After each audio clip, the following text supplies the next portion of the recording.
در ابتدای باز یک روز نو شالوی گلخوجه هستم که به همه شما عزیزان درود میفرستم و انتظار دارم که چون همیشه در برنامه خبری رادیوی آزادی که بعد از 2.5 ساعت دیگر تقدیم شما می شود ما را همراهی خواهید کرد. نخست تفصیلاتی داریم از سفر پرخطر رئیس جمهوری تاجیکستان به نوروز شهر پنجکند که اگر در خاطر داشته باشید در آخر ماه مارس یک روز به تأخیر افتاده بود.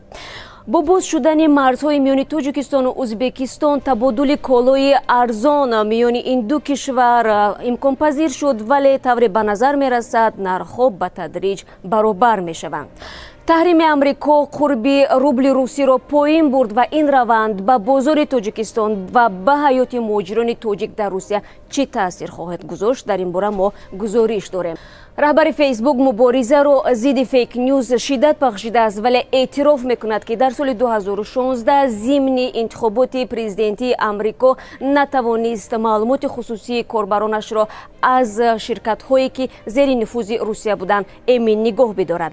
و سیر خواهیم داشت به مدرسه در نویه قبادیان که طبق روایت ها جای دفن 60 دانشمند و همچنین مکان تحصیل ناصر خسروی قبادیانی است. این تنها چند از خبرگزارشی های ما در برنامه امروز است و گزارش‌های بیشتر از این را هم داریم. بعد از 2.5 ساعت دیگر ما را منتظر باشید. آزادی ویدیو کانال